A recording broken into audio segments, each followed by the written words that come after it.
On a beautiful Saturday afternoon in the Bay Area, we welcome you to Stanford for Pac-12 soccer.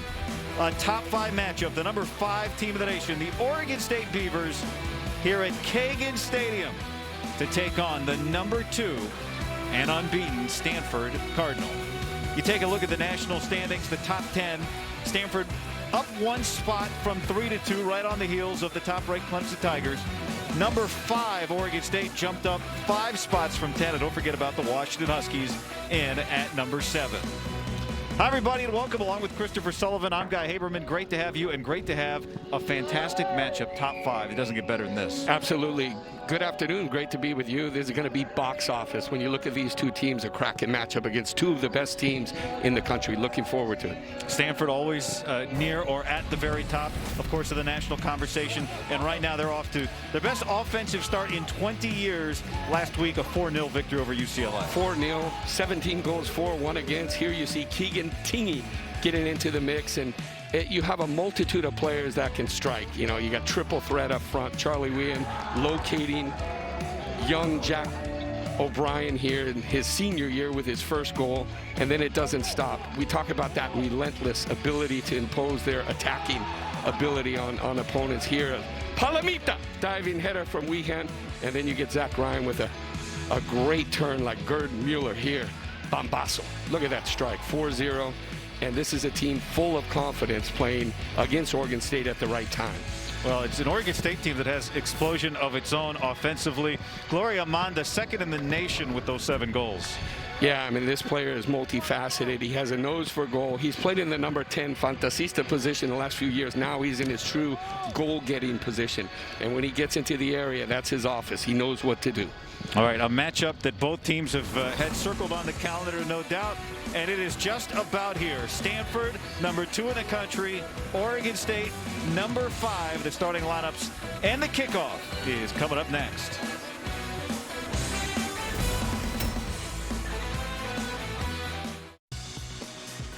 You're watching Pac-12 Bay Area, home of the Cal Bears and the Stanford Cardinal, available on Xfinity.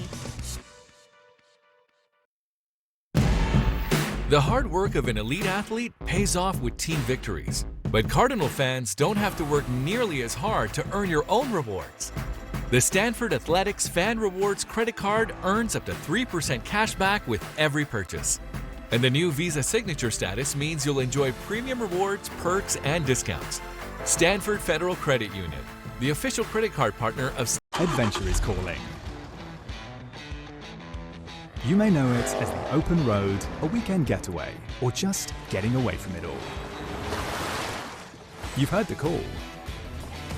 Felt the urge to conquer the off-road, the craving of new trails to blaze, the desire to just keep driving.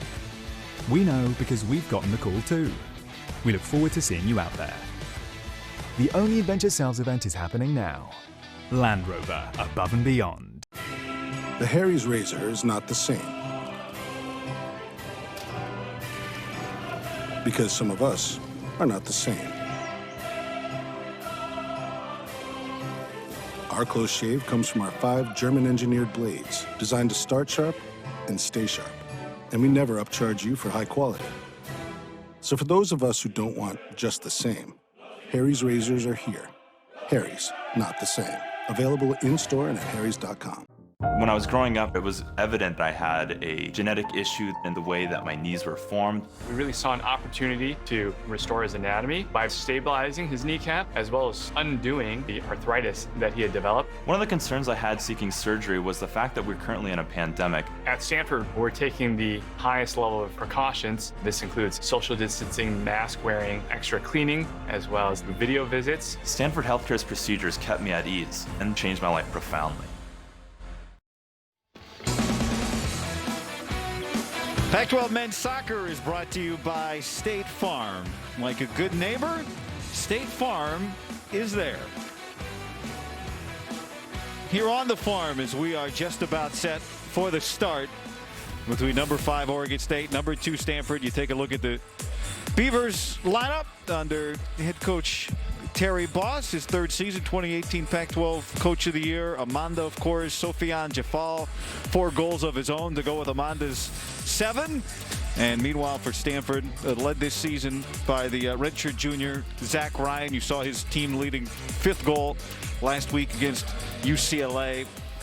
Siegel and Richmond each with 3 for Jeremy Gunn, the 4-time Pac-12 Coach of the Year.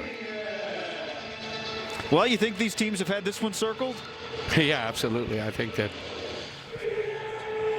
definitely on the calendar as we see them take a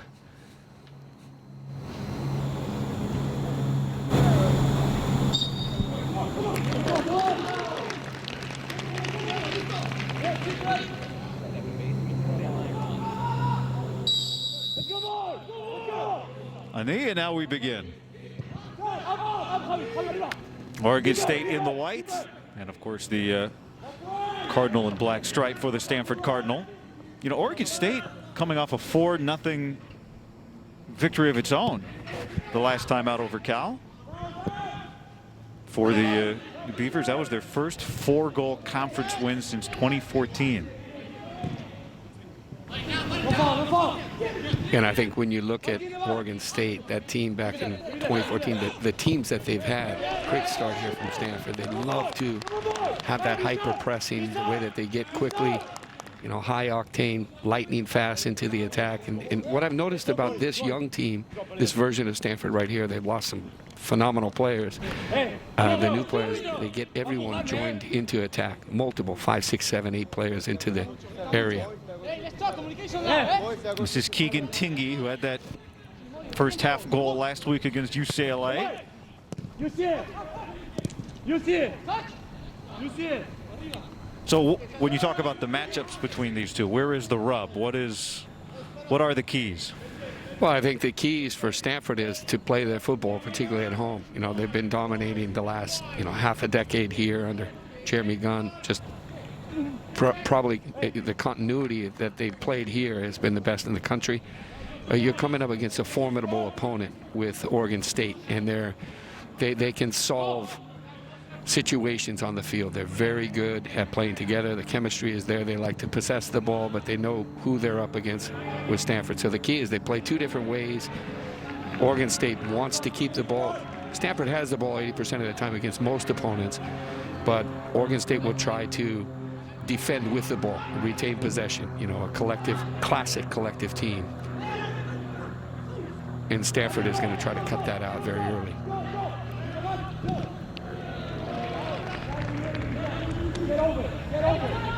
Last 3 meetings between these 2 programs have been draws. Right. But you mentioned the home advantage for Stanford. 81% of the matches played here at home, the Cardinal have won, going back to 2014. 55 wins against 8 losses, 12 draws. And I think it's generally been over the years, there was always Cal playing that phenomenal, beautiful collective football under Kevin Grimes, and then now we've seen University of Washington and Stanford very similar when they play intense matches with some of the best players in the country that turn professional. UCLA had their run, but Oregon State now is really doing it. And Kyrie Shelton a few years ago, Danny Mwanga, now Hassani Dotson is representing the under-23 Olympic team that's going to qualify in Guadalajara, or that's going into qualifications. So they produce some phenomenal players. Here's Gabe Siegel into the middle for Jack O'Brien.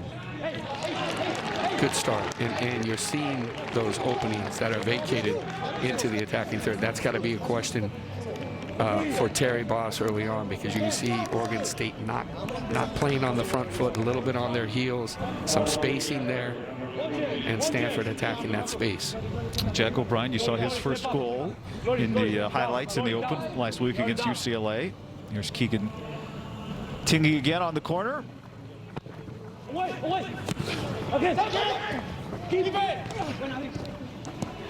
Punched out by Fernandez. Stanford claiming it broke the line. Another opportunity, and that one sprayed by Tingey and deflected out. Wow, what a great start from Stanford. I mean, this is an onslaught of pressure. Wave after wave of attacking looks into the area, and you see, again, like I said, did that cross the line? We don't have the benefit of VAR. And I can't get the Sully cam down there for you, Guy. So Tingy opportunity again. And again Fernandez with the punch. And he's been challenged early. There's going to be a look. O'Brien. Great work from Stanford. You see the patterns of play in the combination. We talked the other day, you and I, with the coaching staff. You're seeing some pushing there in the area, but Stanford traditionally has had these choreographed patterns of play and movement, but you see the tightness and the technique and the sharpness and the understanding, right, with their movements. Impressive. Gabe Siegel will take this corner. Right here, boys. Right here. Come on, let's go. Hey, let's go. Let's go. It's open. It's on. The corner is wide. Hello. Away. One long, yeah. Up. That was headed out by Guibert. Get up. And Fernandez again going high. He's had a lot of work here early on. Right, and I think that's an area, Guy, that he's going to be tested. He's not the same size, and you see that challenge right there showing the bottom of the studs. Zach Ryan probably playing some of his best football that he's played since he's been here on the farm. Saw him a few times during the pandemic, you know, out there doing extra work on his own. Just a great player. Zach Ryan, who scored in 4 of the 5 matches played this season for Stanford.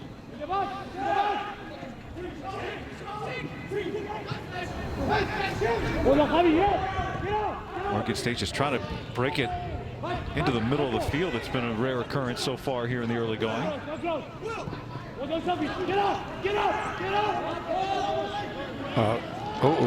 You don't want to see that. Sophie Jaffel looks like he's pulling a little left hamstring there. That is not good news. Challenging there with Will Richmond. Jaffel, the 2-time All-League performer here in the Pac, having scored in back-to-back matches as well for the Beavers. And that's a tough one. You know, we'll keep an eye on him. He's going at full speed right here, and let's see if he takes a knock, and you hope it's just a... Oh no, he's pulling up on a hamstring there. Usually when that happens, you cannot continue. And he is, for Oregon State, he's the Michel Platini or the Zidane. You know, this player right here has been one of the most impressive. Look out here. It's Amanda. Next one. Well challenged defensively that time by Cam Silly. 17. Zach. Hey! Keep him on, Zach. You see him on there. He's the one that's been difficult to stop. I mean, this guy is on fire. And you have that 3-pronged attack. He plays a very unique composition. It's like 3 in the back, 3 center backs, 2-2-3 up top. Zach. Go, Zach. Yeah. Away!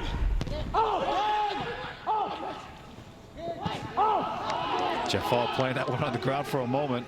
And here's Hefferty. Adrian Crespo. And it's taken away by Silly, at least for a moment, until Crespo recovers it.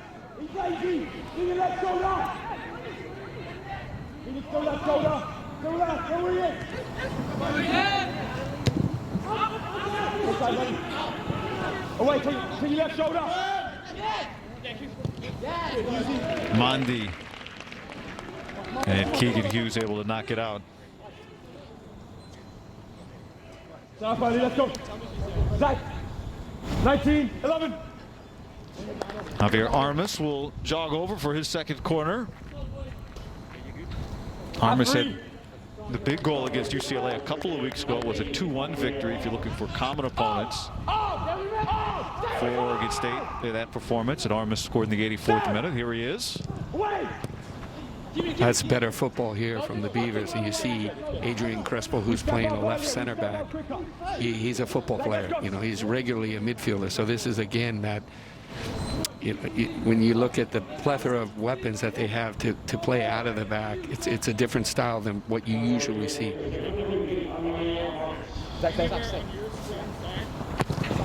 Armas again. And that one headed out by Zach Ryan. And so a different style than you usually see. What is the challenge in defending it? Well, I think it still works well for Stanford because they have it. They press, they use hyper pressing, and we're going to see here. Sofian. Jafal down on the turf. And I'm surprised that he even went another few minutes, guy, because any football player, when they see you hold the hamstring there, it's over for the day.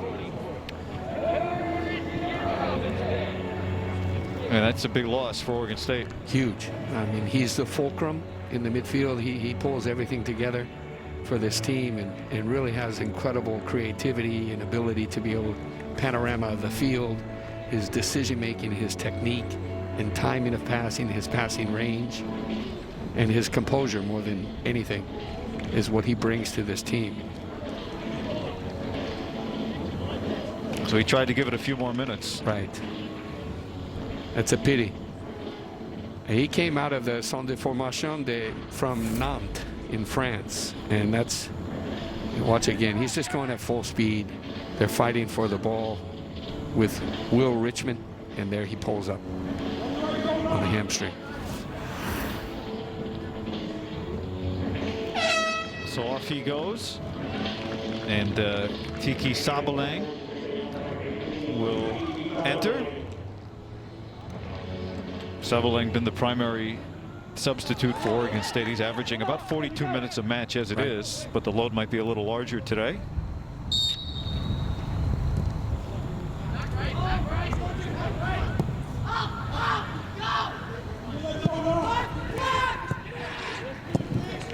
Jafal is second on the team so far this season in goals scored.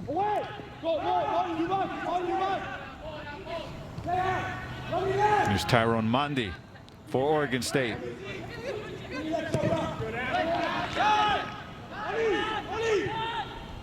And I think the adjustments, it's like for like with Sabalang, who's come in, but Mondi will play more. They're playing you got a double pivot behind. Those are two defensive midfielders that play behind two attacking midfielders. So I think that Tyrone Mondi will take the keys a little bit more as the playmaker.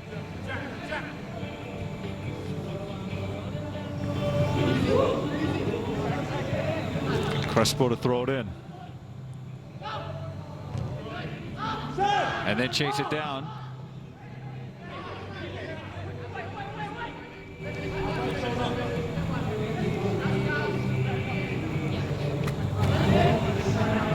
There's Mondi. Tiam. Sabalang. Up ahead to Molinar. Carlos Molinar plays it back. So when you look at the big picture, Christopher. Good pressure here.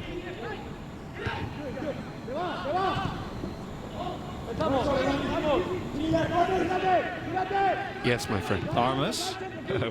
We have time to talk about the big picture. There's no rush. Great ball. Mondi puts it up ahead for Tiam. Good look. Nice little sequence there from Oregon State. Now you're seeing it open up. Is going to go heavy. Overcooked it a little bit out of the back there, Jack O'Brien, but you see the pressure from the top three. One of the little trends as you see this combination, great ball with the outside of the foot. Look how it bends into his pathway, and he looks to angle that back in the little area. Well done from Stanford. But what I'm noticing early is Will Richmond, the left midfielder, is actually coming in the interior. So as Stanford is building out the right side, he comes over across in the central midfield in front of those two defensive midfielders. And I thought that's interesting. You know, they're unlucky not to have had a goal early on with that onslaught of pressure. Stanford with 3 shots in the first couple of minutes here today. and you're seeing that Oregon State is building into the game. There's a period of time that you're under pressure, under siege, and then you can stop the bleeding somewhat. And after that pause with the injury, you see that they've regrouped, and now they're starting to find the rhythm. Here comes Mondi. Tiam. Armas. Good Molitor. Get to it. Get to it. Hand up. Body left shoulder. Crespo.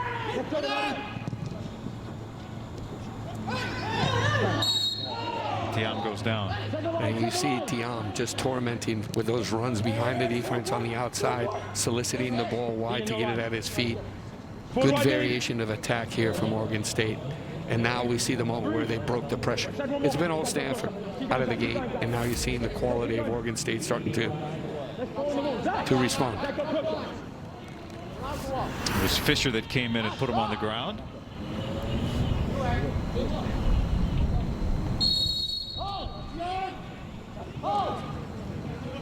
Javier Armas sends it in. And into the net for the goal. Oregon State strikes first. And who else? Gloria Amanda with his 8th of the season. Fantastic in-swinger there from Oregon State. You see Amanda on the doorstep. Little diversion. Curl there, and it gets caught in between the bodies. Amanda doing what he does best. Put himself between the keeper. Looks like a lack of communication between Andrew Thomas, and he gets the drop. Great timing and deception to play that at the far post, and a massive goal against the run of play for Oregon State. Great response. Only the 2nd goal scored against Stanford this season. Stanford had come in with plus 16 on the year, 17 goals for, 1 against. And by the way, Christopher, that one for Amanda now puts him into a tie for 1st place in the nation with those 8 goals on the year. Well, you got to give credit to Javier Armas as well. He's the one who took that standard situation free kick.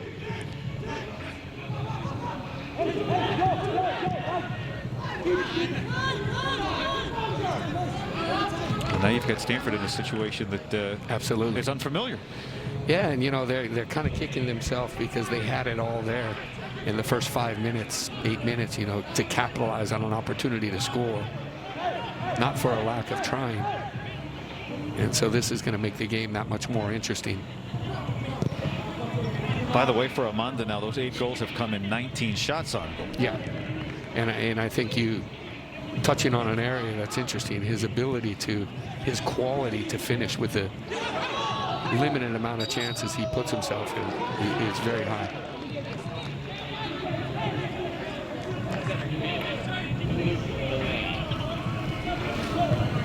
We had a great Swedish player back in the day. He'd say 1 shot, 1 goal. Peter Johansson. 100%. Yeah, he said that's all I need. 1 shot, 1 goal. Of course, you got to put the Terminator accent with it. Go ahead. I'm not going to do it. That's the one you don't do? Yeah, I'm not going to do that one.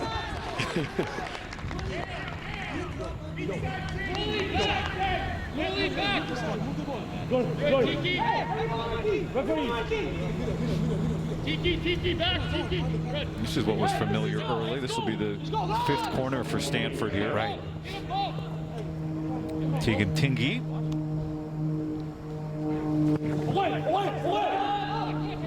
Lays it over to Will Richmond. I like the idea from the training ground, right? Play something different, mix it up. Angle the ball back, then an in-swinger. Coming from a wide position, get a different look. Stanford's been so great over the years on corners and set pieces. It's tough to train for those as a coach, especially when you're working on possession.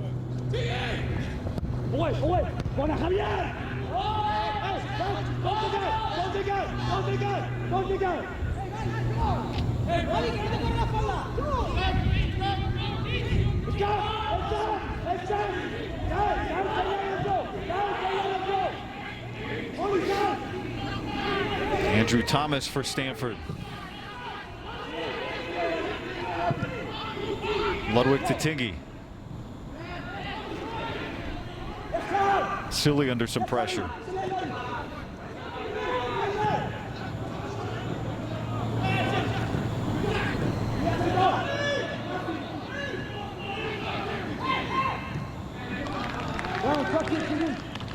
One nothing Oregon State.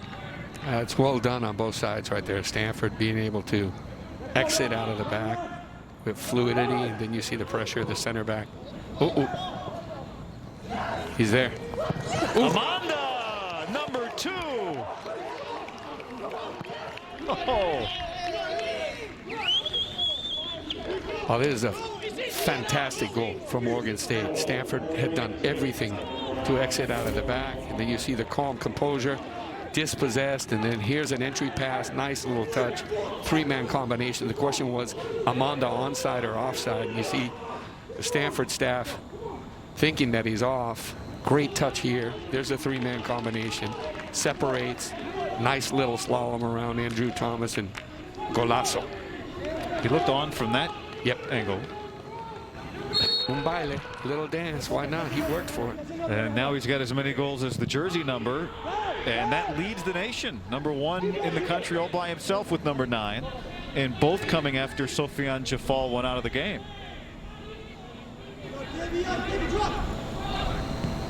How does that happen?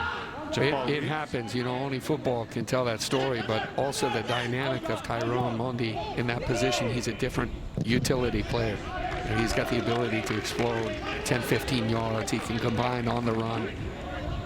Sophia Javel, while he's one of the best players in Pac-12, he's more like an Andrea Pirlo, a deep line composer on the field. And you have a little more athleticism with Mondi. So Stanford would only, I'll say it again, only allowed 1 goal in the previous 5. Now 2 allowed in the first 17 minutes.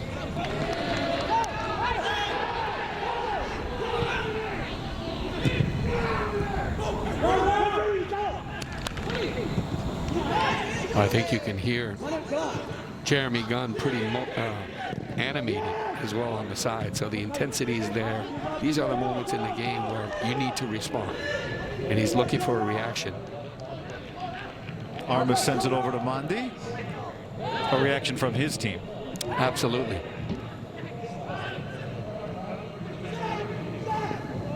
Zach Ryan. Great turn. Will Richmond. I thought that Richmond was going to dip in on his right. I didn't think he was going to drag that across to the end line on his left. Great turn. You look at the mobility here. Fantastic. And Sabaleng then sends it over to Crespo. He's trying to connect with Tiam. And that type of mobility from Sabaleng, that's, for me, it's priceless. That's what the game's about. Those tight pockets right there where you can get out of pressure and turn, nice little pirouette, then changes direction of the field.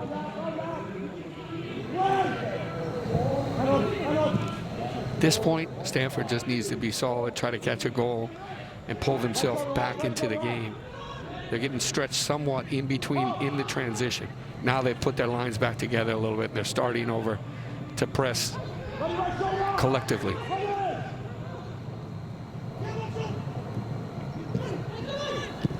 Fantastic. Tiam gets it over to Mondi. See that little adjustment? He missed the half rhythm there to get that cross, and took a little bit of a slide movement around the ball. And so that's when you want to accelerate, when you're in that position, and look for the third goal.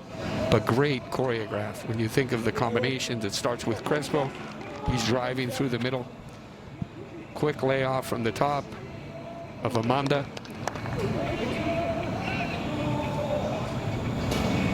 Brahimian got over to send it out, so it'll be another corner, the 4th of the match. Armas to take. And headed out by Zach Ryan. Armas sends it in. Mondi meeting Cam Silly up high.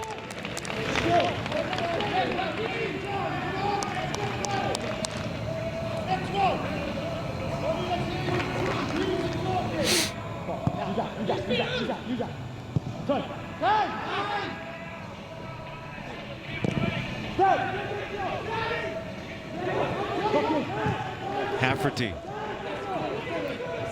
Now Joel Walker. Exploding into the 18. Good idea. Nice strike from lets it Hafferty. fly. Yeah. Hafferty looking for his first goal since his freshman year. The All-League performer in 2019. Yeah. Honorable mention the year prior. Well, they're saying his favorite players was Leo Messi, and then the other one was DeAndre Yedlin, a U.S. internationals. Played in Europe some years, started at Seattle Sounders. Hafferty from Renton, Washington, so that explains that. There you go. But he's not from Rosario, Argentina, for Messi. No, but you can understand that one too. Exactly. Molinaire wasn't able to get that clean, and here comes Stanford. Great ball. Well done. Nice little touch there from Gabe Siegel. And he's been quiet. You know, you can see how much he's been pressing on the defensive side, but he's got to come into the game. You know, you got the double threat up top with Zach Ryan and Siegel. Richmond, for me, has looked good. You know, he's been on it, giving that attacking impetus. I like the positions he's been taking, you know, in the interior. It's just unlucky for Stanford that they didn't score in the first few minutes. I love the way that Oregon State had responded, particularly with their playmaker, their number 10 going out, that they've come together and played some great collective, fluid football. But something tells me that Stanford's not down, you know, and not out for sure. Both goals from Gloria Monda.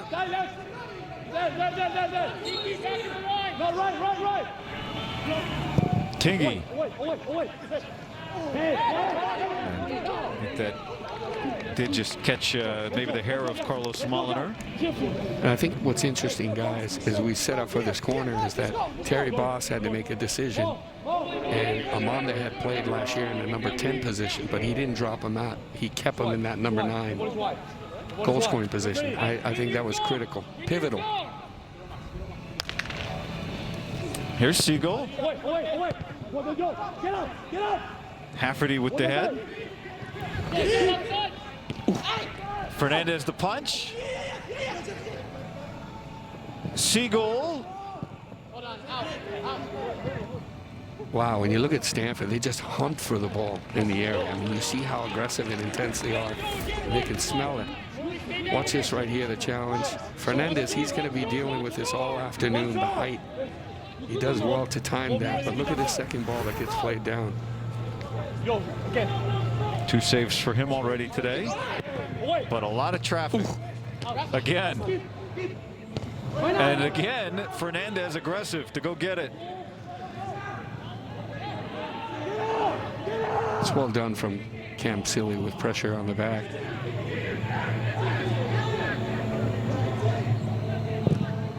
Stanford does not lack for opportunities.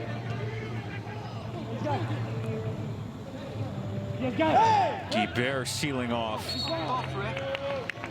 under the pressure of Jack O'Brien.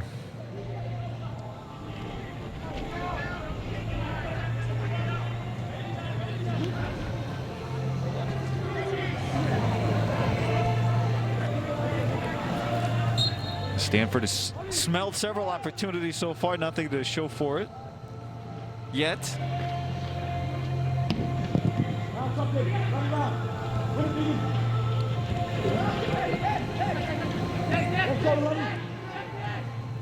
Mondi.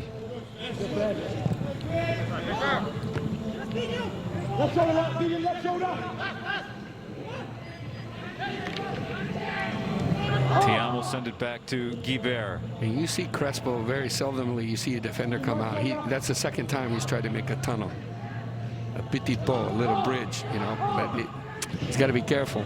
And so you see the confidence in that swagger from Oregon State coming out of the back, and that's part of the quality that they have as a team, the combination play, moving through the lines. But I think Stanford, it's starting to change a little bit. The swinging, the pendulum swinging back in favor of Stanford as they're pushing into the attacking third. Good State.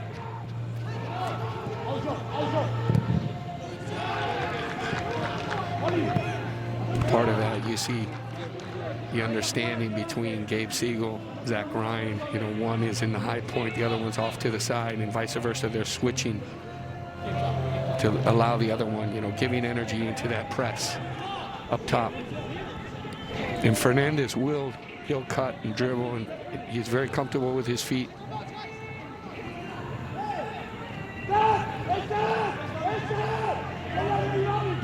Fernandez had a couple of saves in the last meeting, a scoreless tie. Mentioned the last 3 have been scoreless ties. Stanford historically has dominated these meetings. Right. 36 wins, 7 losses, and 8 draws. It's changed the last few years. It's gotten closer and closer. Right. There's a different version of Oregon State. Although Steve Simmons has done an amazing job over the years. He's put some phenomenal players into the pros. I'm sure he's watching today. Richmond has it taken away that time by Moliner. Well done. You see Stanford clamping down a little bit, trying to squeeze every time that attacker checks back in and solicits for the ball. Richmond again challenged that time by Moliner once more. Insisting. Richmond, he's been good. He's been active. I like when he's a little more in the interior. You know, you say Charlie Wien, is that a guy who can come in and maybe unlock the defense with his low center of gravity and combination play and slalom? He's been really good. He really would be a starter normally. But they're watching his minutes this season, so we'll see if he can come in at some point, make an impact. Scored last week. Another corner here for Tingy. 8th of the game for Stanford. Out to Richmond. Not a bad ball. A little bit heavy.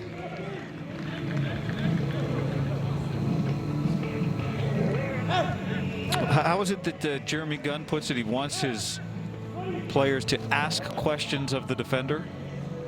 Yeah, and I mean that just means that you want to insist, right? You want to push the limits and not allow them the benefit of relaxing. Keep them under pressure. Crespo. Armas. Well read from Tingy there. Stanford's good at making the field wide, a little more expansive, and this is what he means by asking questions. You got runs off that challenge. On the 50-50 ball, they come up in high area within 2 seconds. Here comes Will Richmond. It's got to be challenged. Get up! Get up! No, Siegel. Nice turn. Ooh.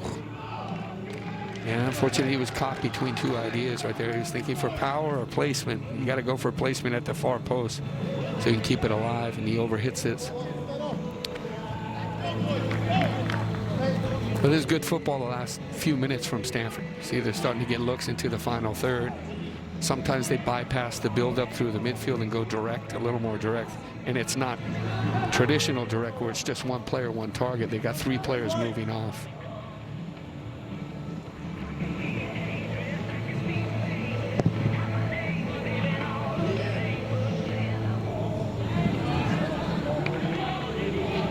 Oregon State preseason pick 3rd in the Pac-12 right now.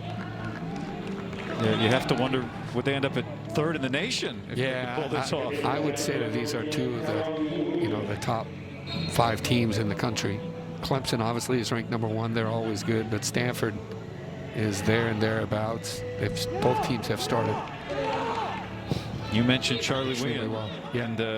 And Jeremy Gunn thinking right along with you as he substitutes for Jack O'Brien. And the thinking there in your mind is what? There is Wien? Yeah, different attributes. So, you know, when you look at a guy in basketball that's a forward, and then you put in Steph Curry, right? I mean, Charlie Wien has a little bit more. He's got the creativity, finesse and quality, nose for the goal, multifaceted, you know, and he's been in big games. That's why he's wearing that heavy shirt right there, number 10. See the 2 goals this season, mentioned one last week. In the second half against UCLA, the 4-0 victory.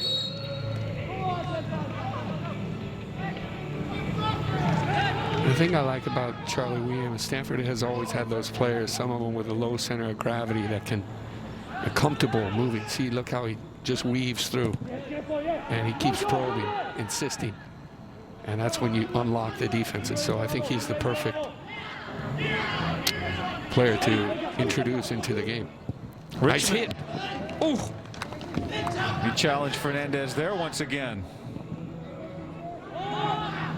Abrahamian. Fisher.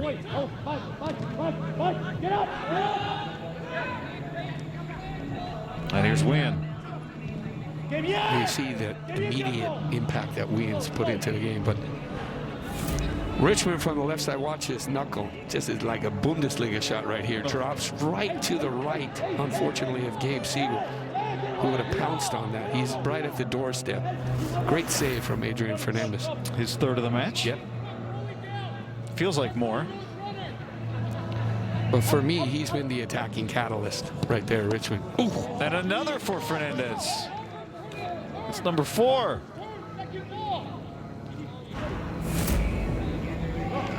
And you see Cam Seeley right here. He's got to put that away. Fernandez reads it all day.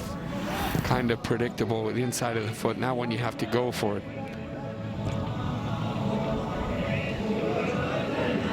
Great touch here from Zach Ryan.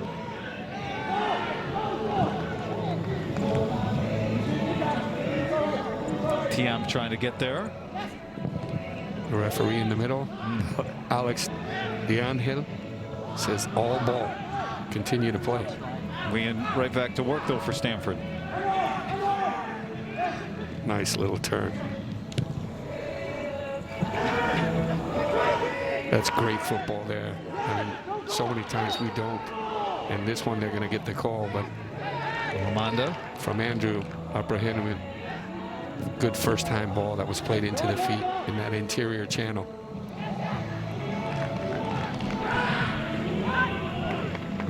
Wien.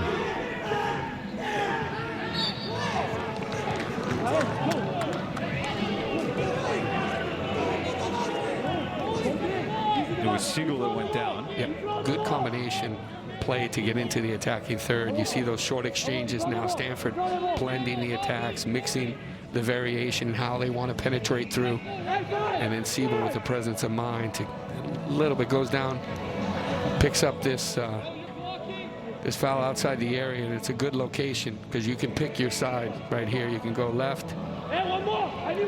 You can also play into an on-running, you know, maybe for a header, but they don't have 3-4 players there, so it looks like he's going to take a strike here. Siegel. Right into the wall in the back of Molliner. Great ball. Fernandez, hit it in.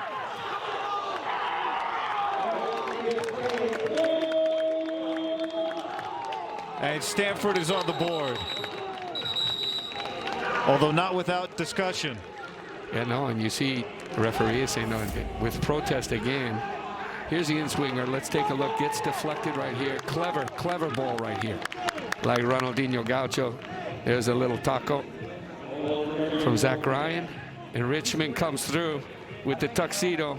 Snap hitter. 2-1, and that's a goal that they were looking for. 4th of the season for Richmond. And a massive goal. To come in at the intermission 2-1 if they can, that changes the whole dynamic. You can see Jeremy Gunn. That's the one that he really wanted to make sure that he can score in this half.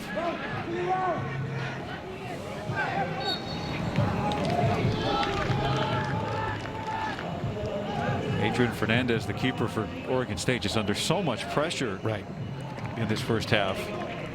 It's been wave after wave of attacking pressure. Those those movements on that wide side and the left, particularly on the right. But again, we talk about Charlie Wien and what an impact he made since he came in. You could feel that there was going to be a goal. You can sense it.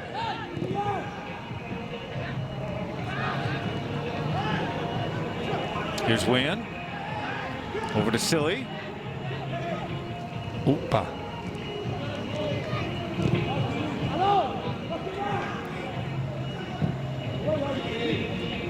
And look how high Fisher is in the midfield right there. So he's playing as a third central midfielder.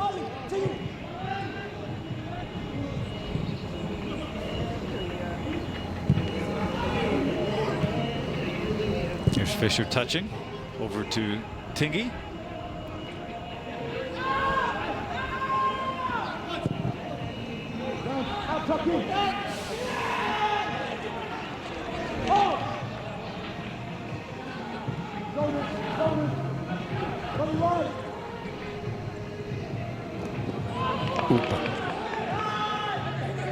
Wien. Golazo. Golazo. Ties it up at 2.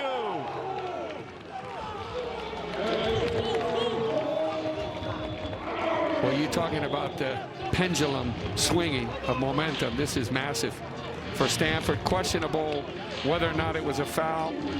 Adrian Crespo goes down. He thought he was going to get the call, and you got to be careful when you're the last man right here. He gets picked off from Weeham. Now watch this, explosive acceleration into the top of the area. Pinpoint precision, great touch right here. Zach Ryan, he doesn't miss from there. Bombasso, and a massive goal, 2-2 for Stanford. 6th of the season for Zach Ryan. He is top 10 in the nation.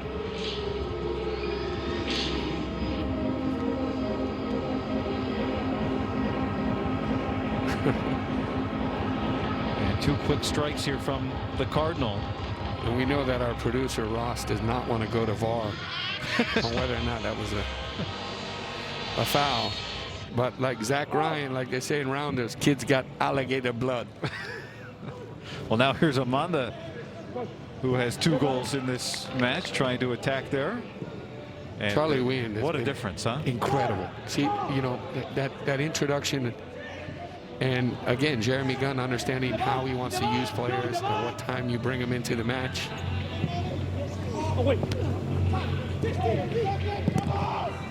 That was Fisher. You know, the one thing about Lionel Messi when he first started playing under Pep Guardiola, 2009, or even earlier with Ronaldinho Gaucho and other players, he never fell. When players would take him down, he never fell. And now we see a time, you know, we're living in a time where players are falling all the time looking for fouls. And, you know, if you're coaching a team in critical moments, you don't go down, particularly if you're on a defensive side. I think that cost Oregon State. Meanwhile, Mondi is down here, as, by the way, Joel Walker was also down back near midfield. Go off the face there of Mondi.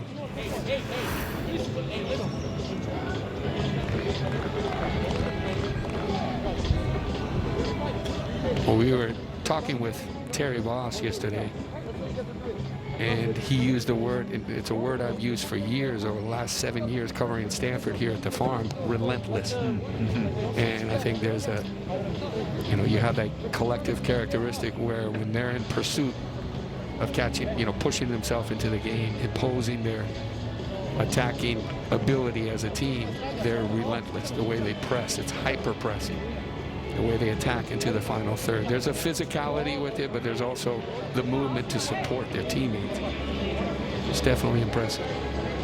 Well, we saw both of Oregon State's goals came within about 4.5 minutes of one another. Both of Stanford's came within 2 minutes of one another. Yeah, that's why the swings of a game, you know, that there's transitional moments, and then there's moments where you can feel the momentum changing in the game. And when Oregon State was able to solve it, they were under siege, they were under attack. Stanford, had they capitalized with an earlier goal, you know, the game could have been over. They could have really put them under pressure. And then you saw the quality of Oregon State pull together, break the lines. Stanford actually was anticipating that they were going to be aggressive in their posture, and it left them vulnerable at the back. And I think that the quality of a player like Roy Amanda, you know, took advantage. Here's the first goal from Stanford right here. This is clever. Little ball, nice little taco. He does one better. Right on the doorstep. Tac. Snaps that in. Those are fun goals to score. First from Will Richmond. You see the back pass, and you wonder, is that the ball that you really want right here? They're playing across the back. Crespo's looking for a target. Doesn't come in time. Overcorrects on the inside. Gets picked off. Dispossessed. Charlie Weehan attacks the space, and then Ryan, like I said, Bombasso. He doesn't miss from there. And Stanford pressing for more. Ninth corner of the match. This is for Siegel.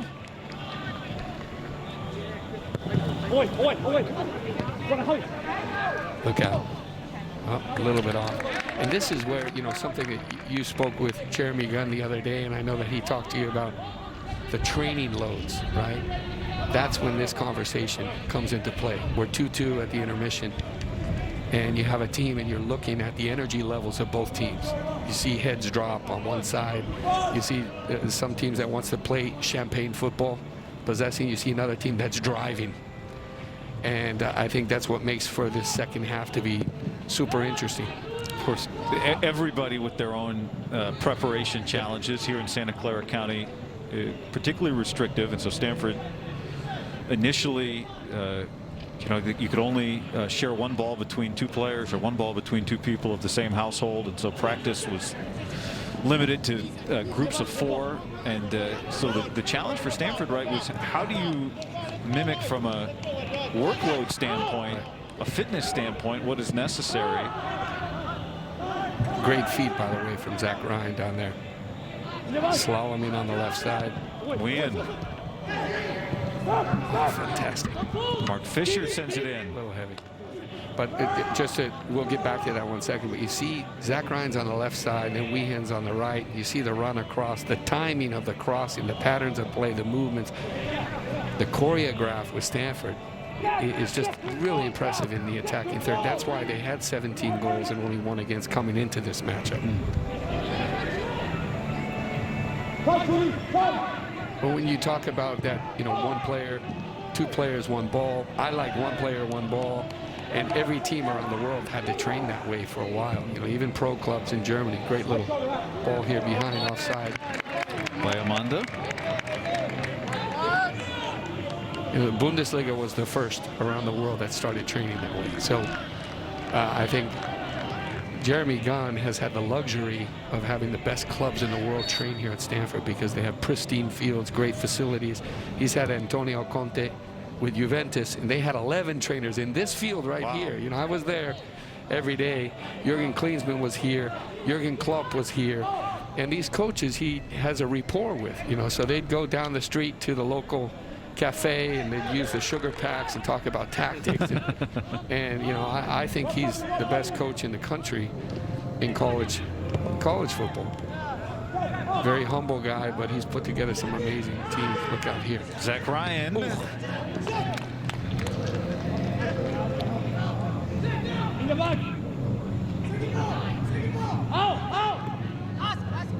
He's thinking that through, Ryan, but again, fantastic run, amazing ball. And he just tried to chip peek right over the head of Fernandez, again, who's not, his stature is not as big as the majority of keepers that you'd see. And sometimes if you're in the same situation, you might need to do the same thing. You chip them, you know, you can't change your mind and get whiplashed. But great save. 5 today for Fernandez. I mean, they're opening the floodgates in the air, right? We talked about smelling blood in the attacking third here. Win. Abrahamian. When I first saw Charlie Weehan here on the farm, I said, that's a football.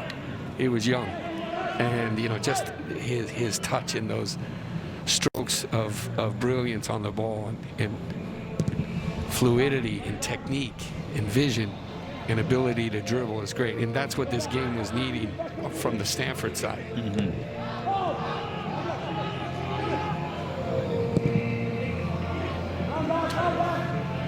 But now you're starting to see Adrian Fernandez, who typically would hold that and feint and look to connect in the back line. He's bypassing the midfield. Great turn right here. Moliner, Demandi. And that's, see those moments there, Guy, that takes the pressure off. Oregon State, a little like Andres Iniesta pirouette and then an inside cutaway movement just to take the pressure, because it's been all Stanford for the last 10 minutes.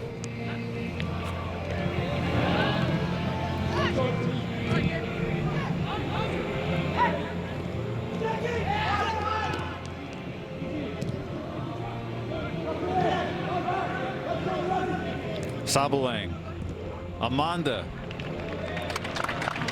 and Ludwig sends it out. Another missed opportunity there, and you see Ryan kicking himself because he had an opportunity to link up with Will Richmond on the left, and good intervention in central defense there from Oregon State. Crespo.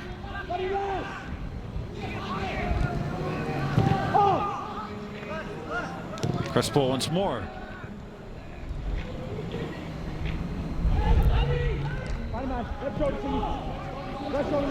Armas over to Hafferty.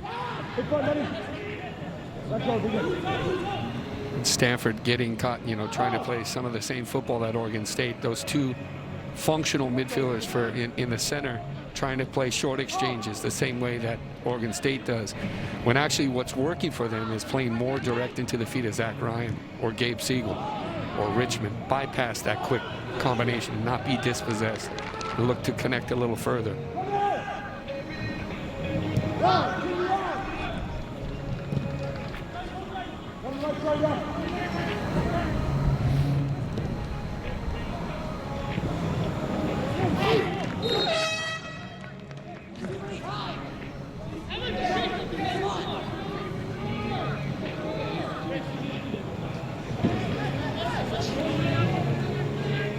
Carlo Agostinelli,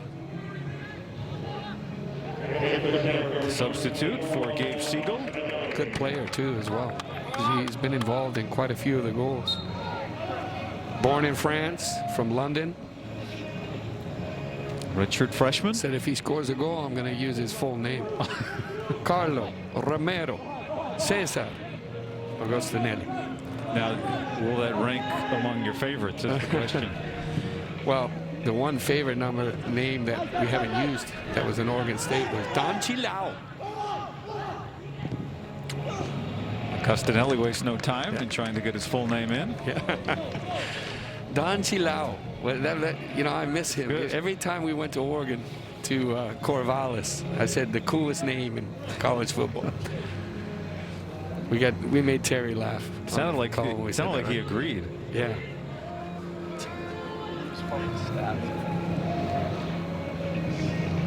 There's a name that should be in every reggaeton rap song. Don Chilao. Danny Mwanga, I'm sure, is watching. He's had an incredible career in MLS. Kyrie Shelton, one of my favorite players when he played at Oregon. Like a Ferrari. I think he scored 16 goals. He's had a nice career in MLS as well. Here's Wien. Ah, that's phenomenal. Oh, you wanted it back. Yeah, you got to finish that. You don't get those opportunities. And you see Zach Ryan a little frustrated. He knows that Charlie Weehan, I mean, this is as big an opportunity. Look at this explosive acceleration. There's that low center of gravity. I mean, he's beating him completely. It just needs to be rewarded with the ball. Was that Crespo? It was Crespo. Yeah, Crespo went down. Well, what did we talk about 10 minutes ago? The fitness, intensity, the levels. Now you start seeing the legs go. When the legs go, when there's no oxygen in the brain, you know, you don't connect the passes as much. And that's where the quality, you start seeing the difference.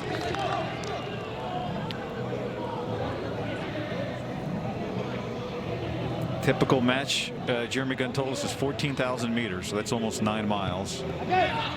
unless you're Xavi Hernandez, you know, the great Barcelona legend and Spanish national team world champion. He'd do about 15, 17, and he'd make 500 passes. But, you know, that what he told you was really interesting, because he said we train.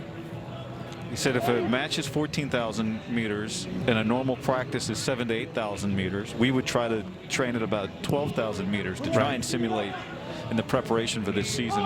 You know, the intensity of a game too is a big part of it. How intense are those distances?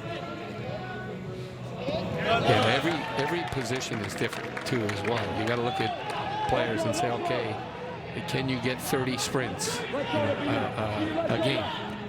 Short sprints, longer sprints, medium sprints.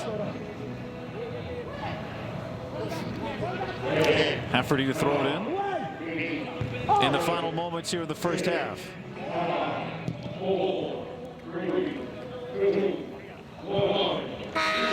And so billed as a matchup between two of the top teams in the nation, and living up to it here. Absolutely hasn't disappointed. Some good football. I mean, you see the quality of Oregon State with their playmaker going down and then responding with 2 goals in short order. Stanford, just incredible mentality and attacking presence there to get the 2 back. It's going to be a great second half. Coming up here from Stanford at halftime, first half highlights plus a day in the life of Stanford basketball star Haley Jones. We can make that happen, definitely. Pac-12 men's soccer is brought to you by State Farm. Like a good neighbor, State Farm is there. As we get ready for the start of the second half on what has been just a beautiful afternoon here in the Bay Area. We saw a little rain early in the week, but nothing but sun on this Saturday here at Stanford. Stanford trailed 2-0 early, and as you saw in the highlights, quickly closed that gap. You could 2-0. What do you think about 2-0? Most dangerous score around the world in football. Because you go into any locker room. Well, you get a tidal wave change of momentum with that first goal back. When you're down 2-0, you catch a goal. And, you know, it depends who you're playing as well. And in this situation, you could feel that if Stanford were to get one back, that they're going to pull themselves in. And sure enough, they did. I mean, this is box office. You got 2 of the best teams. So often you're watching, you know, Manchester United against Manchester City, or Liverpool against Manchester United, or Chelsea against Tottenham, and it ends up they rule each other out. It's 0-0. It's a little boring. Barcelona, Real Madrid, not so often, but 4 goals in the first half. That's amazing.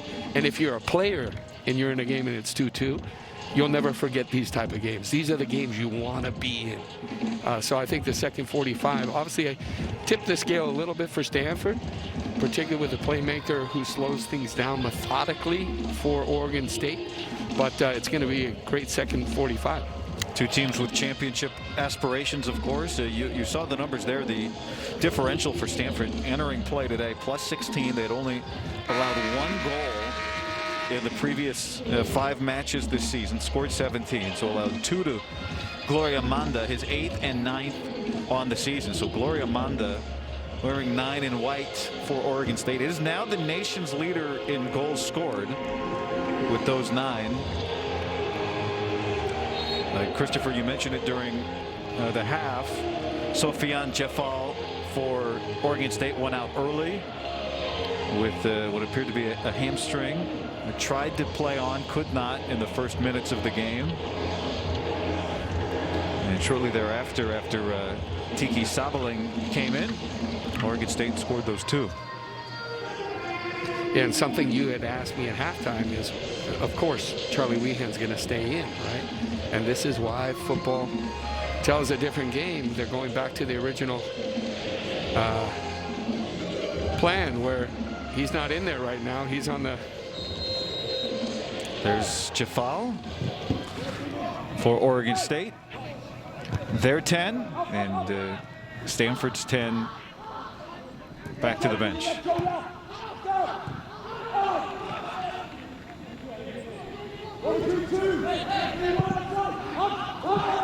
But I'll tell you what, Charlie Weehan changed the game. And he'll if be you're back. forward, yeah, if you're Zach Ryan, if you're Gabe Seagal, you know, you're saying, hey, that's a guy that's going to make the difference. He's going to give the ball into my feet. He's going to insist those little slaloms, explosive accelerations, and bursts in the interior of the field. I think Richmond has been great as well, not only getting a goal, but you know, orchestrating from that wide position.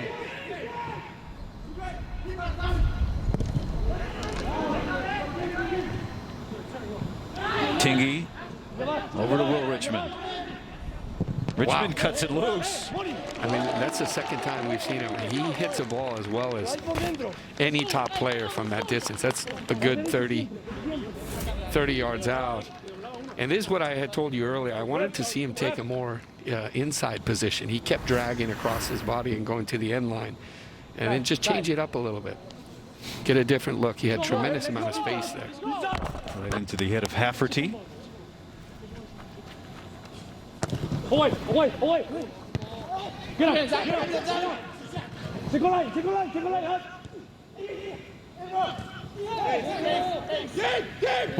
Siegel. Wow. Another corner coming for Stanford. It will be the 11th. Yeah, similar start from what we saw in the first half. That's right, Guy. The first 5 minutes, 8 minutes, Stanford were unlucky not to capitalize and be up early. So I mean, this is the type of things at the intermission that the coach talks about. Say, hey, let's make sure we get one early here. We can catch them. 5 saves in that first half for Adrian Fernandez, the keeper for Oregon State. Silly coming over. Hafferty headed it. Silly goes and takes it. That's great. Great stuff from Silly. First of all, just a smooth, delicate touch that he plays before. Acts like he's going to play that with a lot of venom and lays off on the first ball and comes back in. And rarely you see that kind of quality from a central functional midfielder. Silly from De La Salle High School, just across the bay, north. Here's Tingy. There's Silly. Oh. Yeah, got away from him a little bit. But good start from Stanford. We talked similar onslaught, wave after wave of attacking pressure, trying to lock in Oregon State. Both teams coming off 4-0 wins last week. Stanford over UCLA. Oregon State defeated Cal. For the Beavs, a 6-0 start for the first time ever. 3-0 in Pac-12 play.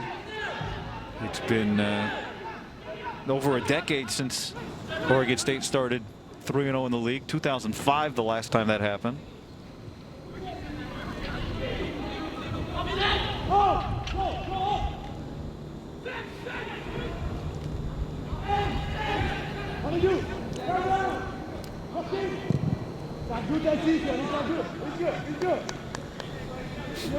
That's a great little pirouette turn from Gibert. And that's a tight space in the central defense. He just pulls out a little bit on a tightrope. Under pressure. Those are the moments that change and break the pressure. Look at this. Now they're playing between the lines. Amanda. Molliner. Hafferty.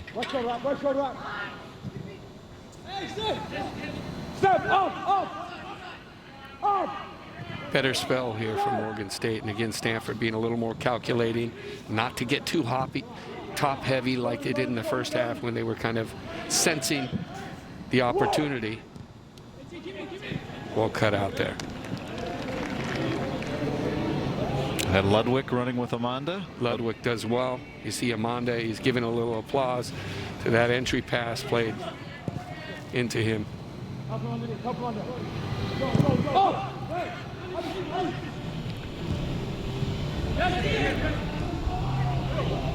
I've watched Foster Langsdorff had 15 goals. Great little ball here. I'll get back to this point. Richmond. Ooh, he got clipped. He's in no foul.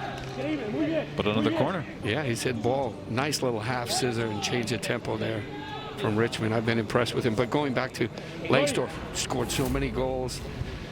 He'd break through. Watch this little pause. See, I thought 6 of one, half a dozen of the other. That's a close one. No VAR again today. I know that upsets you. No, I like it. We keep this game rolling. 13th corner of the day for Stanford now. Tingy. Corner again.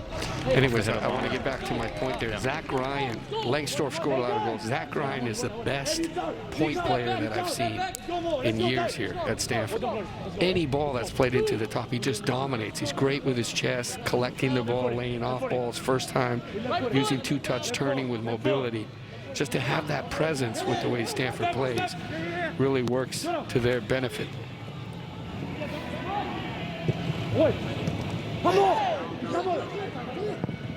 You see Ryan every time fighting. He's a boxer, box predator.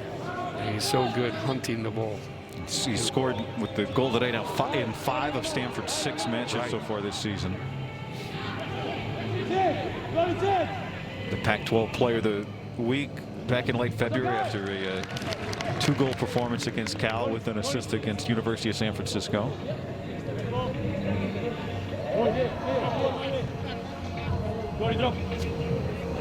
You're right. This does feel like the first half. It does, the first doesn't half. it? Yeah, the first moments, absolutely. at least. Maybe not at the half, but the first 8 minutes or so. DeBear thought he was held as he headed that out. Another opportunity for him.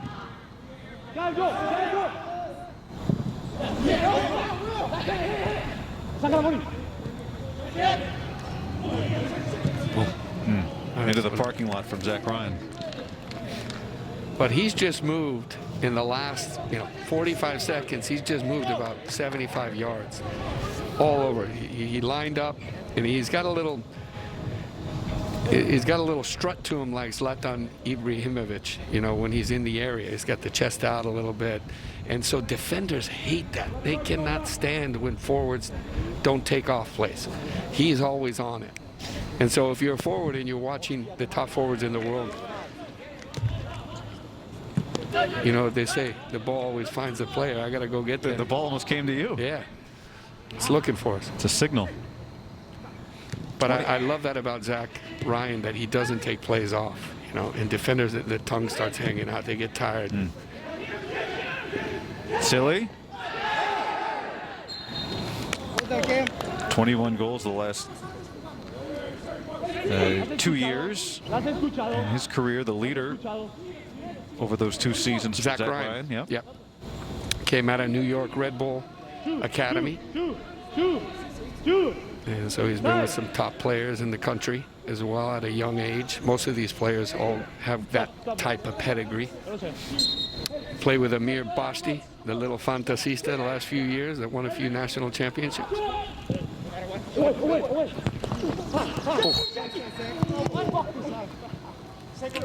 Ryan thought he was going to have another opportunity there. Knocking on the door, though. We talked about wave after wave of attacking pressure. And early we saw through the feet of Richmond. In that second half of the first half, Charlie Weehan came in and added that, impetus. Attacking impetus from the interior. This is a good start for Stanford.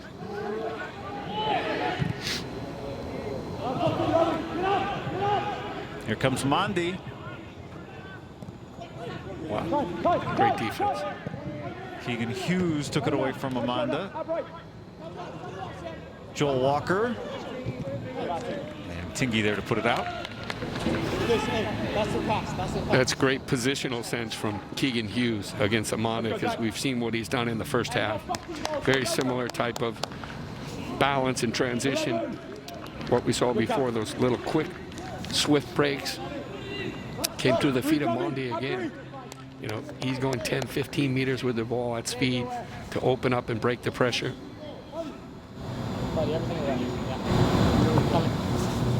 Mondi, who has 2 goals already this season. Now here's Armas. Mondi tried to redirect.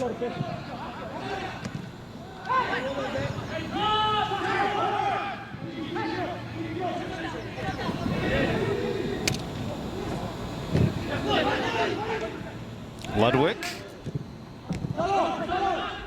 Moliner for Oregon State. Searching. And now back to Hafferty.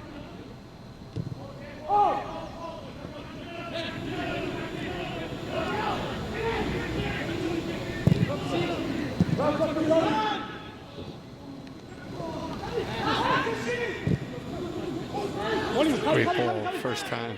Will Richmond. Tingy.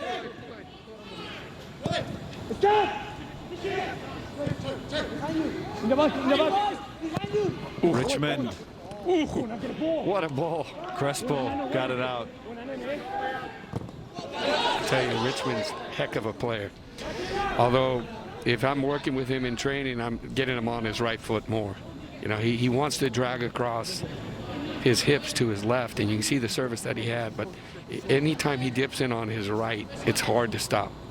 And I think his goal production would double, particularly the way that he shoots. He's got a lethal strike. Jeremy Gunn saying he's playing his best soccer that he's played, Will Richmond, here at Stanford, although he quickly added that a lot of his guys he feels are playing the best soccer that they've played. They're so close. I mean, we had a moment, Jack O'Brien in the open field, caught between two ideas and got dispossessed.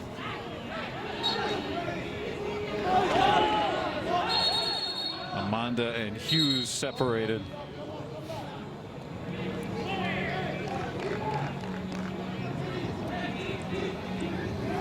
Amanda pleading his case. This was called on him. Nope. Brian Ludwig there to separate. That's a matchup, you know, and it was a great ball played through from Tyrone Mondi.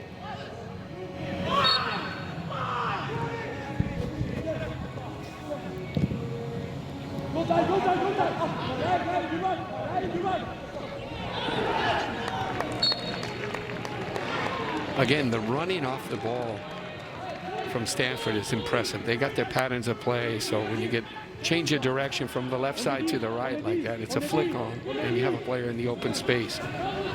So those patterns of play, they understand it all in all different phases of the game, in transitional, you know, the lines from the midfield, the defense to the forward.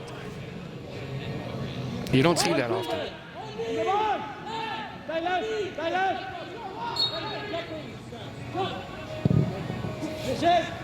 Tingy, and punched by Fernandez. Great ball. Great ball.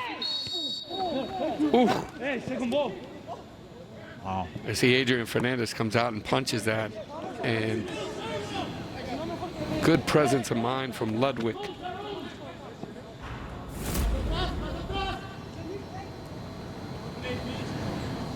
Watch this right here. Ludwig takes that out of the air. He just tries to bend that like a tennis ballon, little soccer tennis ball. Well defended.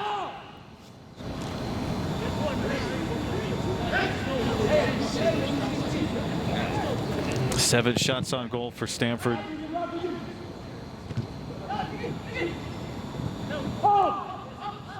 In this match so far, 5 saves for Fernandez. And this is the time of the game. I mean, everything's going Stanford's way, but this is where they conceded 2 goals in the first half. And that's definitely going to be a foul here. Great little change of tempo. I like this player, Tyrone Mondi. You can see why he's the double number 10 with Sophie. Transfer from Coastal Carolina. Yeah, he had 3. One of them left. Great little entry pass. Watch this change of tempo right there. Little half scissor. Separation, acceleration. Gets taken down. 2 times all Sun Belt. Mondi.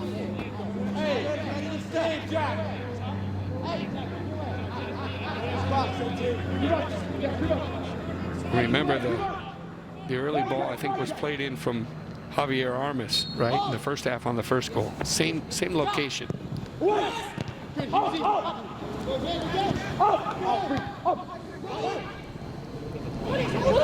Moliner. And correct that time by Thomas. Good reaction from Thomas. Well, Jeremy Gunn says he has the best one of the best reactions. It's that he's so lightning quick. Man down for Oregon State is Joel Walker. In the center of the bunkers, the middle of the bunkers on a defensive corner.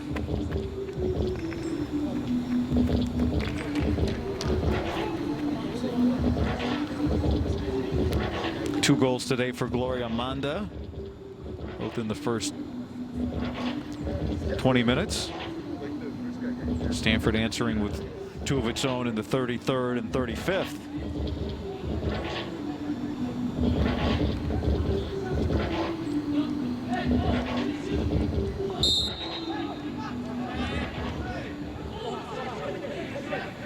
We'll see. Jeremy Gunn is going to introduce another player. You know, we saw what Charlie Weehan brought to the game, but in these situations, you want to unlock the opponent. You just need to break the pattern, right? Break the pattern on how you're attacking. But Stanford has found some pretty good success in the first 15 minutes here. It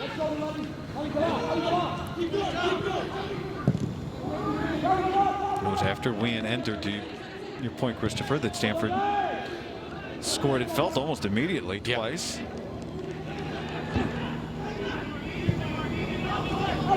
See, that's the type of work I was talking about earlier with Zach Ryan. Zach Ryan. Great touch here. Zach Ryan with it. Plays advantage.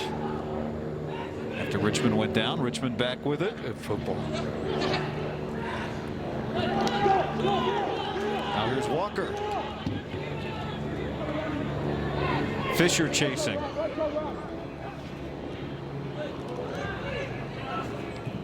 Moliner. Ooh, great ball. Renzo Lopez. Fight him out. Up. Right shoulder. He's back. Oh, pardon me, that's Tiam. Yeah, Tiam on the left side, yeah. Mo Tiam, and you could see his ability on that left side. Great little ball he plays across. Uh-oh, look out, 3 against 1. Here's Zach Ryan. And Fernandez comes out to get it. He's stretching for that. Siegel and Ryan. O'Brien. The attacking trident that's been putting a lot of energy, a lot of running off the ball. Abrahamian. Offsides. Yeah, just too long. And you see the hesitation there when he wanted to release it. By then he's offside. Good work ethic from the forwards from Stanford. All 3, I mean, they're doing tremendous amount of running, more than most forwards would give you. And then that's why they're kind of lacking some of the quality when they're looking for that little punch in the attacking third. Well, both Terry Boss for Oregon State and Jeremy Gunn made similar comments that your practice is only as good as the intensity of the person you're practicing against. This in the context of all the challenges in preparing for this season.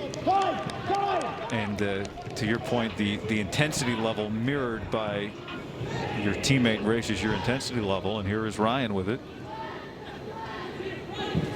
Yeah, the switch was on there. Hughes. It's kind of predictable. They're looking for the vertical option here, but I think that Richmond is really on. So if they can change direction, of course, you got Hafferty that's close in the vicinity against Richmond. Richmond looks like he's still, he's still got the lungs. He still has the energy. And they're going to change him right as I say that. Give him a rest. Weehan coming in as Richmond exit. Weehan enters. And you see Jeremy Gunn very happy with Richmond, with what he's given to this game. Weehan, maybe he sees something as well in this matchup. I was just looking at Hafferty a moment ago, and not saying fatigue, but it looks like he was holding his leg. Good player. It's okay. Good ball. Good ball. Referee foul. And something we talked about earlier, Guy, is that from that left side, if you can dip in on your right, that's a characteristic that Weehan has, right? So if he gets locked into that starting position, the top of the area, great ball. Ooh, well done. Weehan trying to slide it through over to Tingy.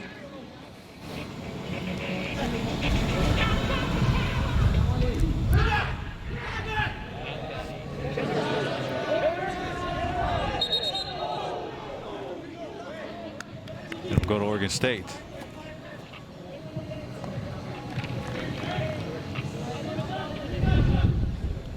Although I appreciate the effort to influence the call. We see that more and more.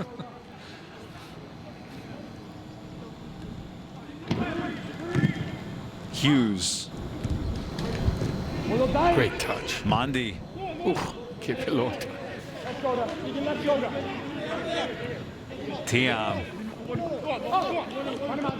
What an effort to get there. Tiam's a beautiful little player. And the ball from Mondi again. Look at the quality. Rafferty.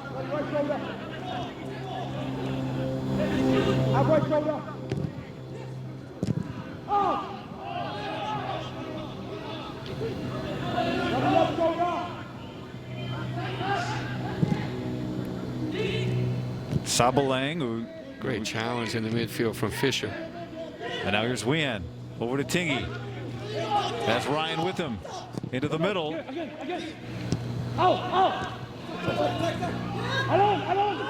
now here's Armas. Now he's starting to get box to box, right? High octane, open field. This is that push. It's like when the horse is coming around that third corner.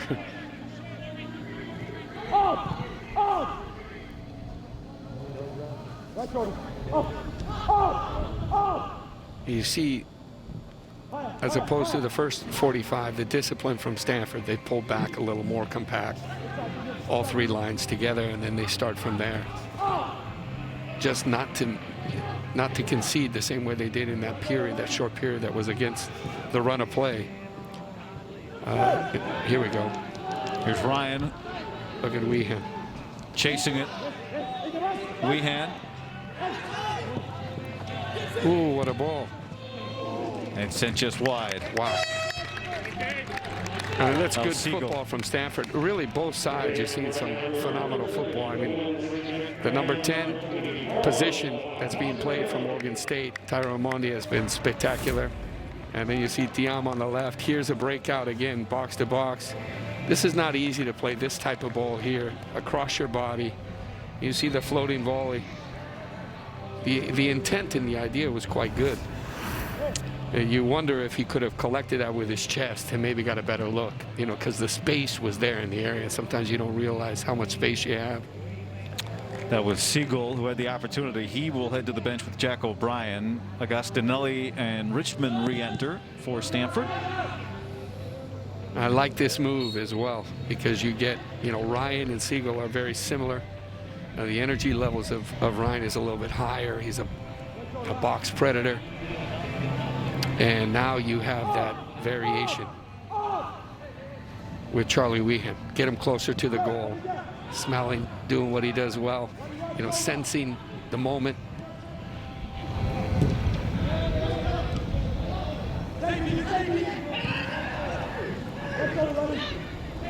Sensing the occasion.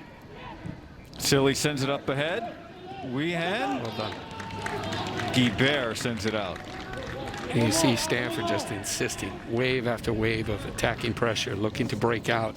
Very quick and swift, lightning fast in the attacking third to counterattack, that counter pressing. Good work in midfield.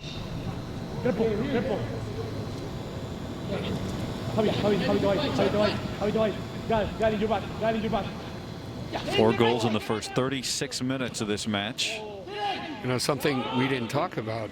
You know, we're here pretty much alone. There's no one besides the players themselves and the staff. But normally Stanford has that home field advantage as well, where 5,000 plus people will come to every game to boost them, to kick them on. Yeah. Well, we mentioned earlier, I don't want to not to repeat, but it's reflected in the numbers. 81% of their home matches they've won. Oh yeah.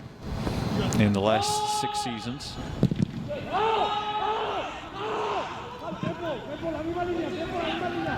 All 4 of Christopher Sullivan's teams usually in attendance.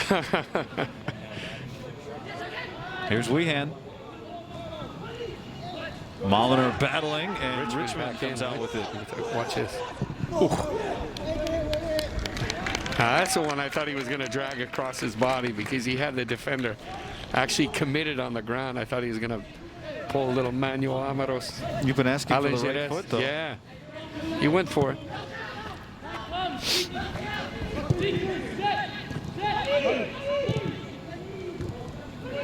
Amanda. Well done. Crespo. Good little connection there to Amanda.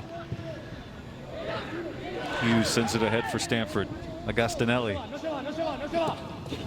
Nice cut. A little slashing cut like a razor. Castanelli. Bahamian. Goes down. And that's what you're looking for as well. Agostinelli has that desire to get forward. You know, break the pattern, right? Just bring a little variation into attack. The challenge, dangerous play, good collection there at speed off the chest.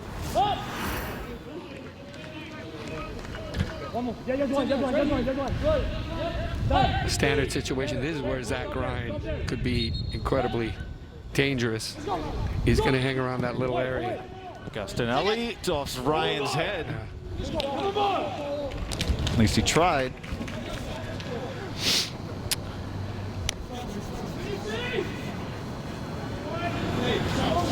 Zach Ryan with a goal in the 35th minute to knot this match at 2. I think we have University of Washington's playing UCLA tomorrow. At UCLA, I'm sure Jamie Clark and University of Washington, UCLA is watching this as well. All the other Pac-12 teams. San Diego State this year doing pretty well. They gave Stanford a challenge. Yeah, they did. And also with Oregon State University. My boys, the Aztecs, coming back to life. Oregon State will host San Diego State next week. Yep.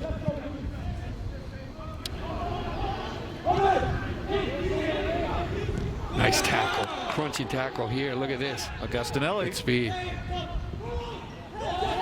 Just a little off. He's off.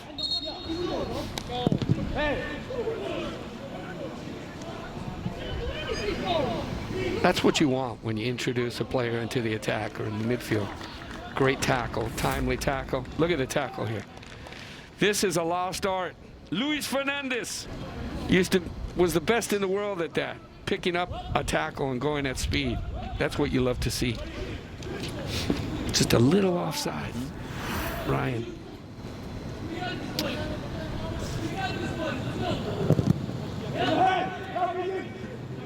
I think we have a winner here. I think we got a game winner coming. Yeah. I see a third goal. Late challenge here.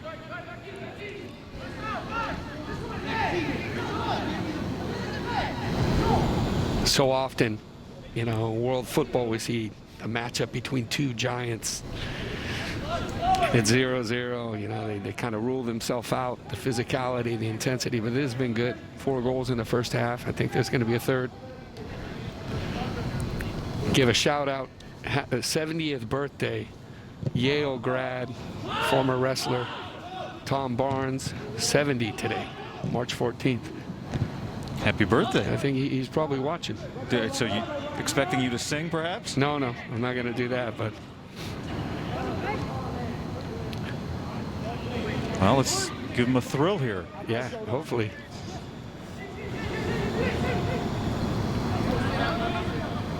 I'm sure Jordan Morris is back stateside watching as well, the Stanford legend. Played for the U.S. national team. Had some magic here on the farm over the years. He's back from England, was playing. Agostinelli. Hope he recovers. Great ball. Sabalang sends it up. Tiam. Tiam is electric on the ball. Crespo. Mondi. Keep an eye on that. Crespo very advanced in the attack. Here he is. Yeah. Poor quality on the cross, but if I'm Zach Ryan, Charlie Wien, Richmond, and I'm looking for those vacated spots when those fullbacks are getting forward. Crespo 8 assists as a sophomore in 2019, second most in Oregon State history for a sophomore. He was impressive. One so far this season. Here he is. Over to Armas. It's good work from Richmond, trailing back.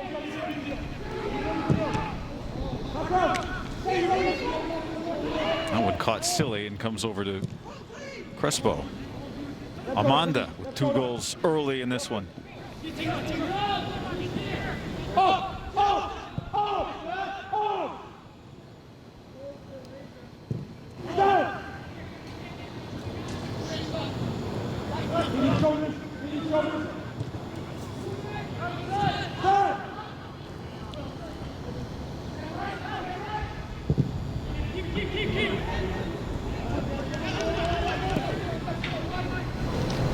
Andrew Thomas, the keeper for Stanford, who missed that San Diego State match. That was one of the challenges. That's right.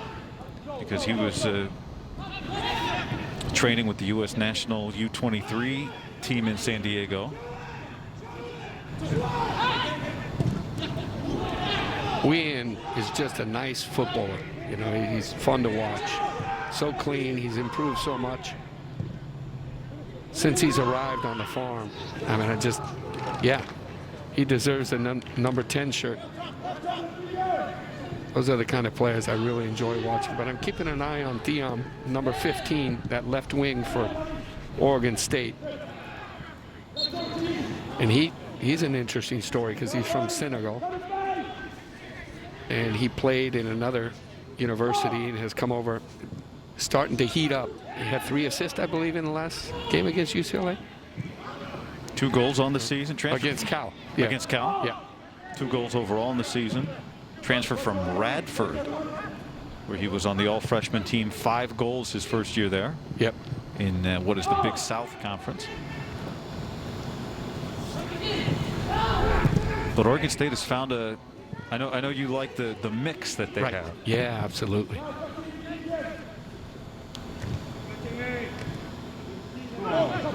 Sabalang.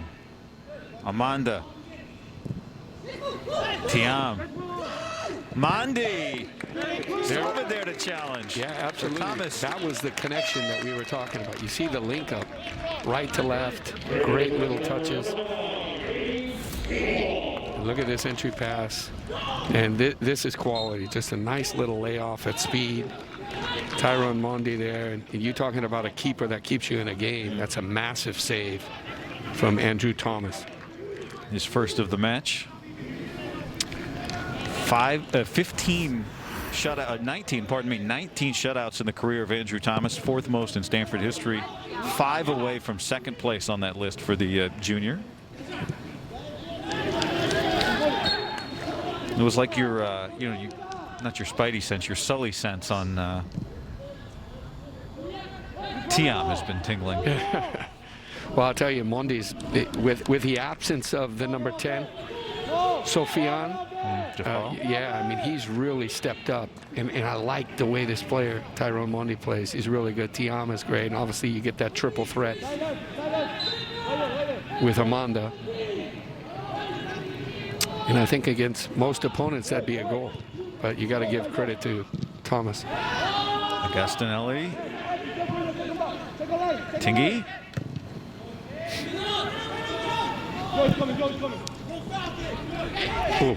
Hafferty and Siegel. Oh, just an inch high, and Siegel hitting himself in the head. He had done everything right, and that just took a little bit of a higher hop than he wanted it to hit it on the half rhythm.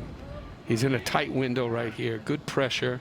Puts his hands out, steps away. There's the touch, and it takes it. He The challenge is coming is he just hits it a little too high off the hop. What a look.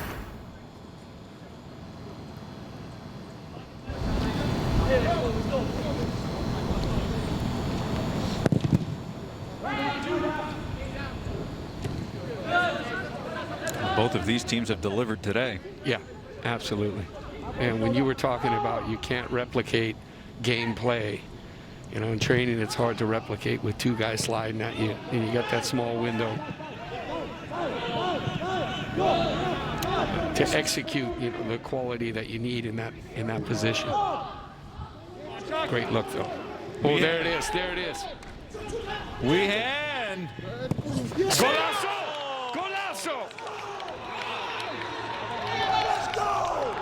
And Stanford leads. Well, the game was asking for it. They put in the little fantasista, amazing slalom. Charlie Weehan just delivering magic into that attacking third. Great timing. It looks simple here, the spacing. And this is where the pressure comes, gets dispossessed. Slaloms like Alberto Tomba. Coming to goal, 2 against 1. Nice layoff, puts it on the plate. Caviar. And Siegel pounces. Amazing goal. And you're talking about, for me, this will be the player of the week. That type of setup in this game, big players show up in big moments. Weehan and Siegel, just an amazing goal. Fantastic. Siegel, now you're saying you think Weehan will be the player of the week. Is that what you're saying? That's what I think. Siegel has his award. Remember, it came for the game-winning goal against San Diego State. But Weehan has just changed the complexion of the game when he's been in it. Absolutely. All three of them. You look at Zach Ryan, Siegel, Weehan, but as a football player, when you put it on a plate for someone to tap it in like that, and I'm not taking away at all, Gabe Siegel was amazing to score that goal, but Charlie Weehan, his introduction into the game, his impact and ability has just been incredible for Stanford. Amanda after the foul.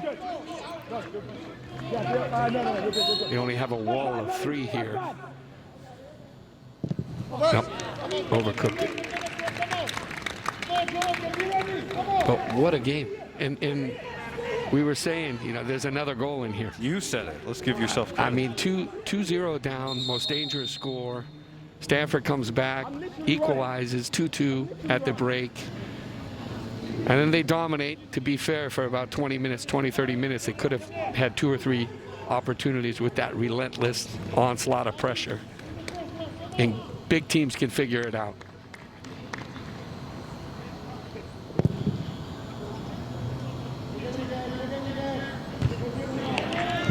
Having said that, Oregon State, without their biggest player, best player in the last few years, you know, have played amazing. Jack O'Brien will return. Maybe below their standards, because Stanford creates that on the farm at home with the intensity and pressure. But it's a good test either way, and I think top 3 teams are going to probably go through. From this conference, you know, you're looking at Stanford, number 1, Oregon State here, and then University of Washington is there as well. I mean, those are 3 of the top teams in the country. UW was ranked number 1 last year. Broke Stanford's domination on the league championship, which had been 5 years in a row for the Cardinal until last season that they'd won the Pac-12. You know what I love as well is after that goal, they've taken out Charlie Weehan. You know, they said, okay, let's give him a rest. He's done his job. Look out here.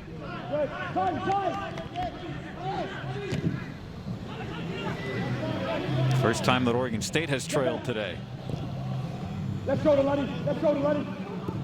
Led 2-0 early. Stanford tied it before the half. It's great defense there. Fantastic step up, positional sense.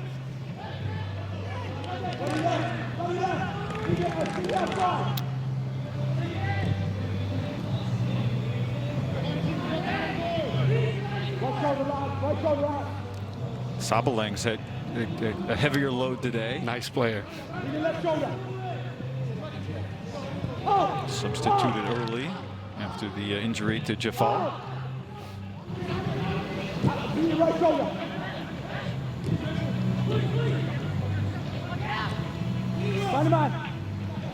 Here's Hafferty. Oh, with the sun in the eyes of the keeper, Thomas. Does well. Now that is home field advantage, right? Yeah. Well, I'll tell you another thing. When Oregon State plays on the front foot, a little more attacking initiative, like they have nothing to lose, they're chasing the game, they're more dangerous as well. So plenty of time for Oregon State to pull back in this game. I like the substitutions that Jeremy Gunn had made. You know, initially he put in Charlie Weehan, took out Richmond, and I was surprised when Richmond came out, and 2 minutes later he was back in. Playing so with Weehan. I think that he wanted to have a word with him and tell him what he was looking for. So they got the formula right. You know, it was there for the taking, but sometimes you do the same thing, you don't break the pattern. And Stanford really broke the pattern. You think of how that goal was produced. Now here's Richmond. Tingy.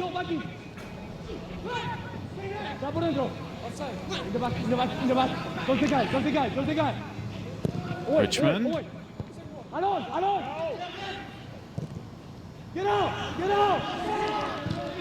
Brahamian sends it back.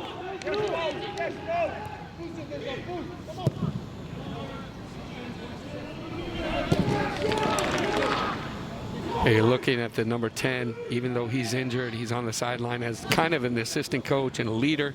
He's one of those core leaders that Terry Boss talked about. And you know, it's killing him. He stayed in, even though he pulled that hamstring. He stayed in for a few more minutes. Heck of a player. Two-time All-League after the freshman year. Of course, he was the Pac-12 Freshman of the Year. He'd scored in back-to-back matches for the Beavers.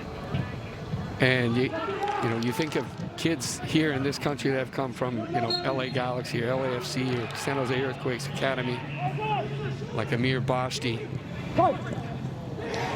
Sofiane came from Nantes, and Nantes produced players like Didier Deschamps, you know, the French national team coach right now, world champion.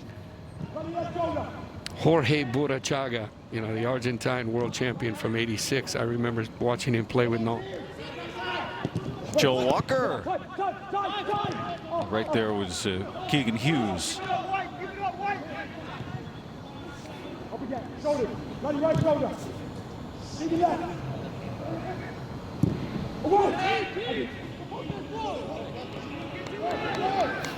We always looking for that connection.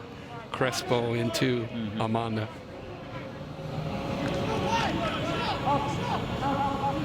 Stanford, a little period of weathering the storm for a few minutes here as you look for that reaction, that response from the Beavers.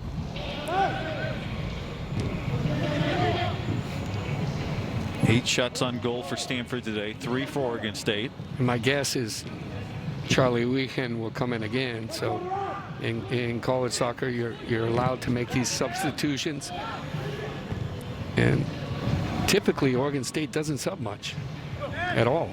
You know, they kind of, if you look at all the past games, they've only made one substitution in the games, where Stanford, you have a multitude of guys that can come in that fill in with the same kind of quality and give a break to some of those catalysts, the players that can make the difference. Right on cue. Yep. It's like do you have a walkie-talkie to Jeremy Gunn? Weehan, let's not ignore the mustache either. Perhaps a vestige of quarantine.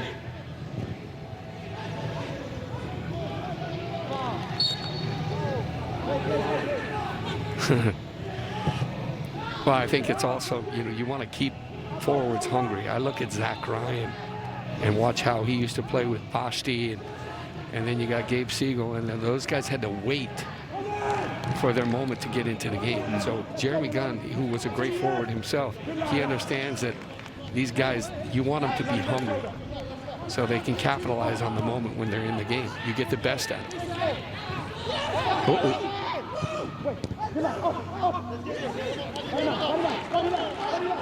Armas. Right shoulder, buddy. Right shoulder. Tingy battling with Joel Walker. You know, we haven't talked about Stanford, one of their star players that's not yet back. Yeah. Oseni. And I saw him a few months, actually it was 6 months ago on the field. I was training out there at Stanford and he was there. Just a great guy. What a fantastic player. But I remember when the Real Madrid boss, I think it was Jose Mourinho, he said, "Who are you buying?" In the break, he said, "We got Kaká." He came back from a knee injury. He goes, "That's bigger than any deal in Europe." And I think for Stanford, it's going to be the same thing. They're going to have a top-class player coming back. You know, obviously, you want to be in form. It's going to be tough to come back off an injury and be hitting the ground running. Weehan just re-entered the game over to Richmond. Great touch. Ooh, that should be a card. Molitor took him down. Hey!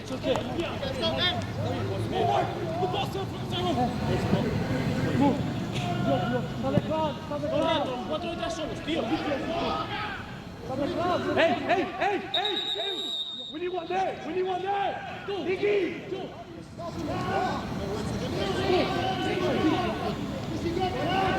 Nicky! Hey, we need another one! Careful, hey! Hey, guys! Nicky!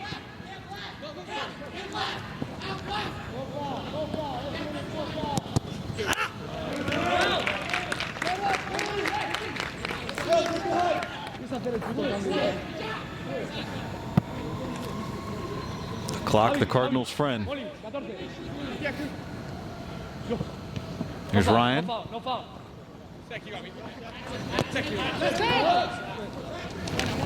Stay with Stanford.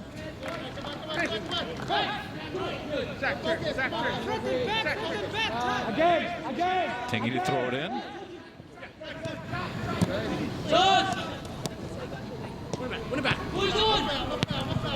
Very impressed with Zach Ryan today as well. Not only the work ethic, but big players show up looking for the ball, and he has not shied away from that at all. I mean, he's led that front line. His feet are great. His feet have gotten so much cleaner on the ball. He's cut out all the extra touches and has gotten sharp.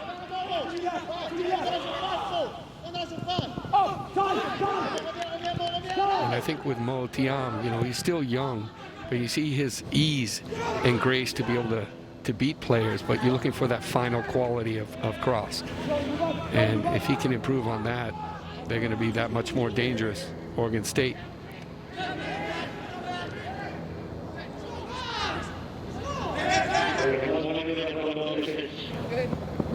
Richmond. Oregon State in a rush now.